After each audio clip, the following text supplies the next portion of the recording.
Hello everyone and welcome back to my channel. Or if it's your first time, welcome to my channel. My name is Marlene and I talk about eating disorder recovery and everything related to healing the relationship with your own body, with food and with movement. And let's dive right into the topic as we always do.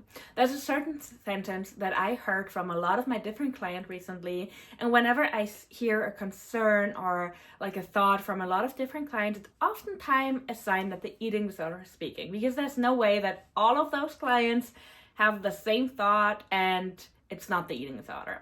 So a lot of my clients actually recently said something like, well, but I feel guilty or I feel bad because in theory I know how to lose weight and I'm not doing it. And it would be so easy to just like lose a couple of pounds again. I know what to do. I know what I did back then, but I'm not doing it now. And this is what we're going to touch on today, because I personally remember that from myself. When I was going through recovery, I had the thought so many times, like I would know how to do it. I could just go back. I could just go back to my old disordered behaviors and it would be relatively easy. I wouldn't even have to learn anything new, right? And the thing with this thought is, of course, it's oftentimes for me as a coach a sign that there's some underlying belief, like some underlying belief about weight gain or weight loss, still like a glorification of losing weight. So of course, this is always a topic that we dive into in the coaching to see where this is coming from, what the connection is in the brain, how we can rewire that, all that kind of stuff. But let's talk a little bit about this thought process overall. And I just want to share a few things so that if you are currently in this belief, have an easier time to choose recovery again. Because you chose recovery. You're watching this video and it's either because you're like about to choose recovery or you chose recovery already and you're in it, but the thought comes up. But that's the thing, you're in recovery and the goal in recovery is not weight loss.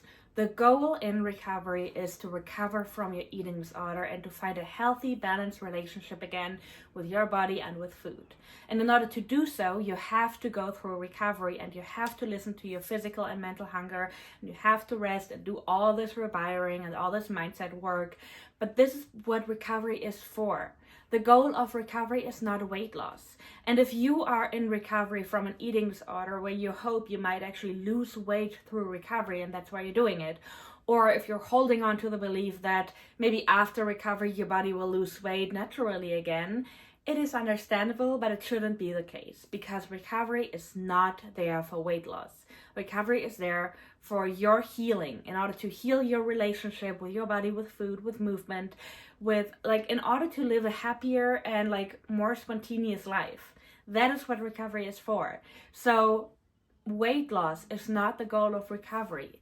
And it's valid and understandable that this thought and this wanting to lose weight still comes up here and there, but just reminding yourself that this is not what you're doing right now can be helpful for a lot of people already, to just like step back and be like, oh, right, we're not doing that anymore.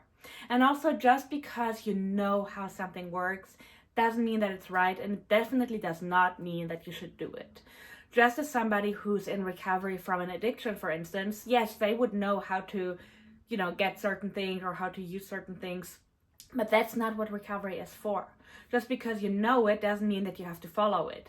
You can also learn how to nourish your body and how to be in peace with your body and set that as your goal and be like, this is what I'm doing now. The next one is, as I said it before, you want to reach a healthier and balanced relationship with your body. Therefore, you have to trust your body first before your body can trust you.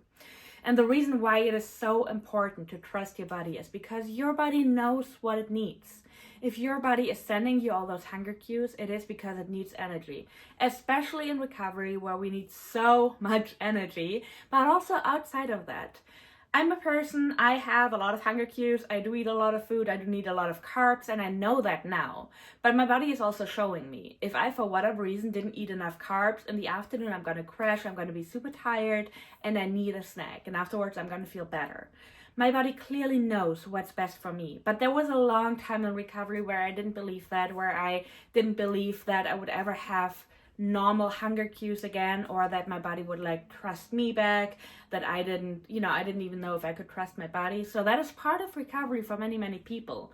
But the ultimate outcome will be that your body and you can basically trust each other, but therefore you also have to trust your body now already and know that your body knows what it needs. And another thing is that weight loss in the past never brought real happiness.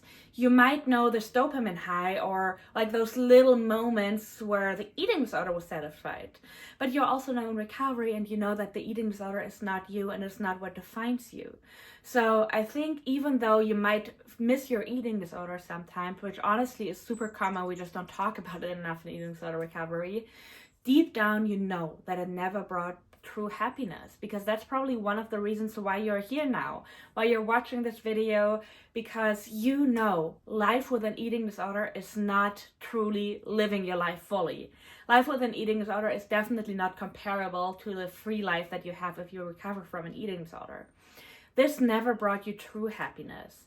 It might have brought you moments of happiness, moments of euphoria, of like dopamine highs, because you felt like you reached a new goal. And when I was in recovery, I think that was one of the hardest things to let go of for me.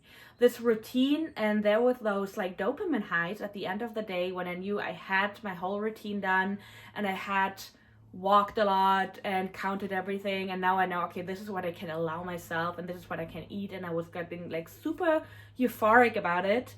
And when I was in recovery, I missed that feeling because I didn't feel that euphoria for quite some time. It actually took me so much time. In the beginning of recovery, it was there a little bit because I was excited to eat again.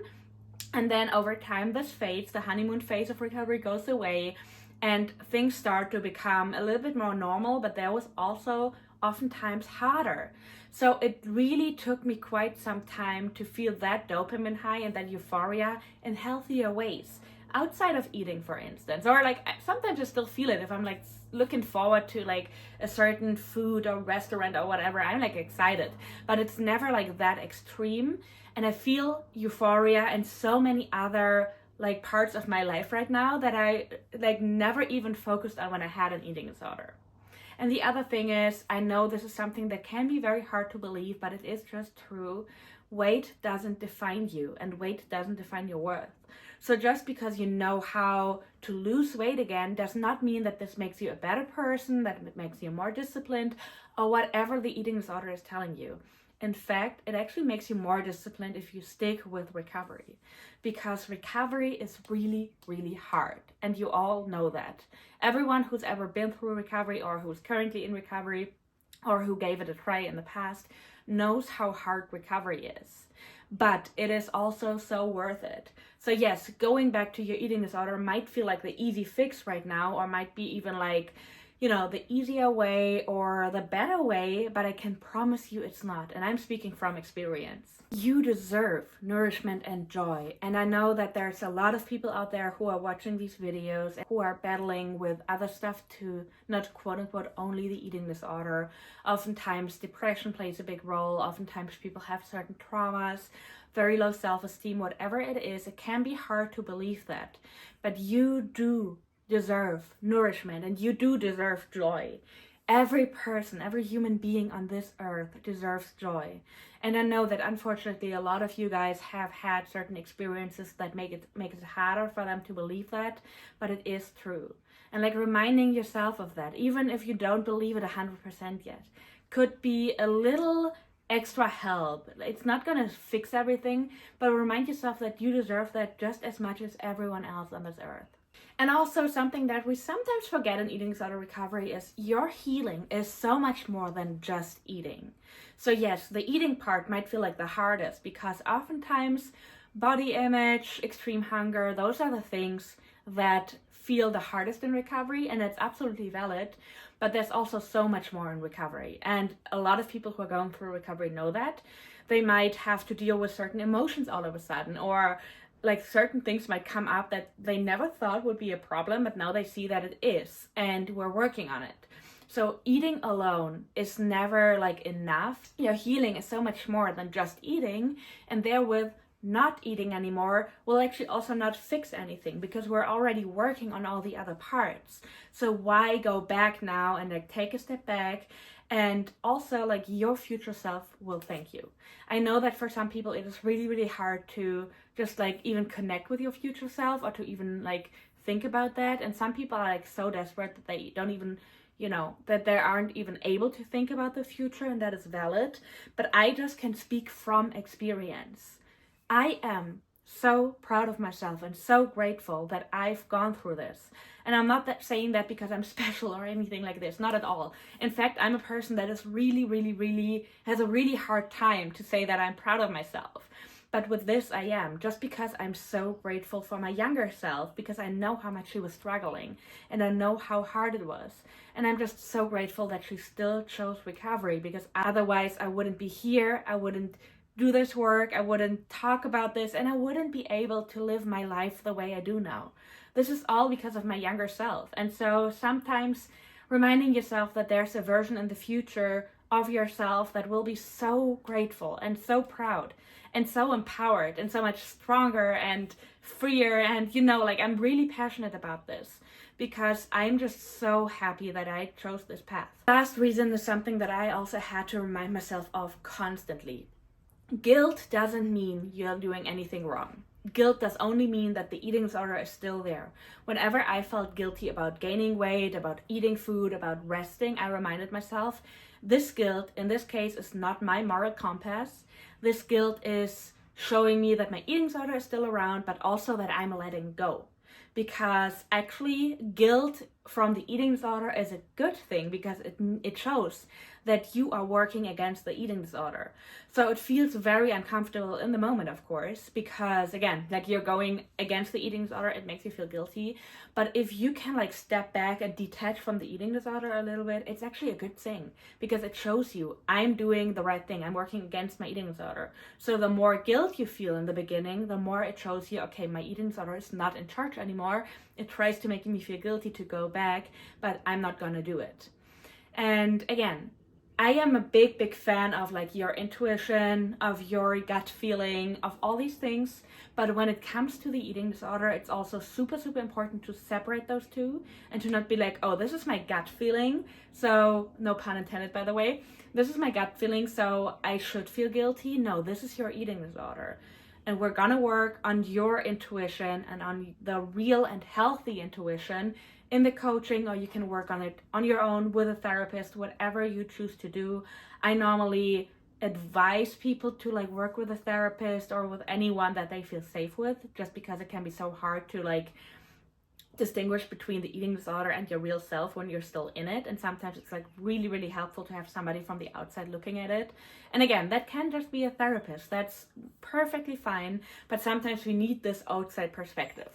But just reminding yourself, this is not my gut feeling speaking. This is my eating disorder speaking. Just because I feel guilty does not mean that I'm actually doing something wrong. You are not going against the law. You are not hurting anyone. You are just working on your own healing, and there is nothing to feel guilty for. So I really hope that this video reached the ones of you who like at the moment need it.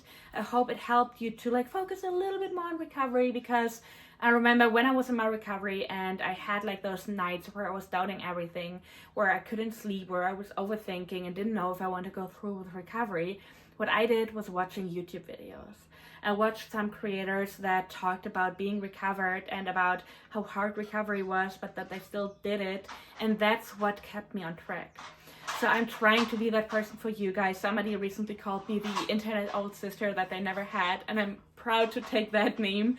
But seriously, I just really hope that you guys stay on track. Let me know in the comments what questions you have, what topics you want me to cover, and I will see you in the next one.